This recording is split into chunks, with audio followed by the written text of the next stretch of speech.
सोचिए, एक तरफ एक ऐसा योद्धा जिसने अपनी मेहनत और काबिलियत से साधारण व्यापारी से लेकर सम्राट बनने तक का सफर तय किया, और दूसरी तरफ सिर्फ एक छोटा सा लड़का, लेकिन इस लड़के के पीछे खड़ा था एक समझदार और सख्त सेनापति। यह कहानी है हेमू, अकबर और बैरम खां और 1556 पानीपत के दूसरे युद्ध की। 16वीं शताब्दी में जब हिंदुस्तान लगातार सत्ता के लिए होने वाले संघर्षों से गुजर रहा था, तब एक नाम उभरा, हेमू यानी हेमचंद्र। वह बहुत प्रतिभाशाली था, वह रणनीति जानता था और अफगान शासकों के यहाँ लगातार काम करते करते सेना और प्रशासन का बड़ा अधिकारी बना। धीरे धीरे उसने कई इलाकों पर कब्जा किया और अंत में उसने खुद को राजा विक्रमादित्य घोषित कर दिया।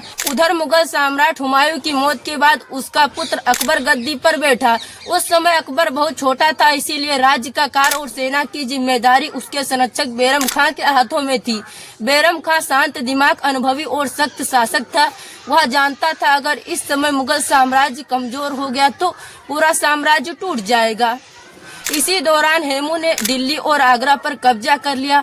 उसकी आत्मविश्वास में जबरदस्त बढ़ोतरी हुई। उसके सामने सबसे बड़ा मुकाबला था मुगलों से। दोनों का टक्कर हुआ 1556 में पानीपत की धरती पर, वही जगह जहां बाबर और इब्राहिम लोदी के बीच पहला पानीपत का युद्ध हो चुका था। हेमू की सेना बड़ी और मजबूत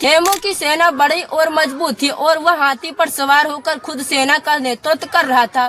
शुरुआत में उसकी सेना आगे बढ़ती दिखी और मुगल सेना पीछे हटती दिखी। अगर यही चलता रहता तो शायद इतिहास कुछ और होता है, लेकिन किस्मत को कुछ और ही मंजूर था। युद्ध के बीच अचानक एक तीर आकर हेमू के आंख में लगी और वह युद्ध भूमि में मारा गया।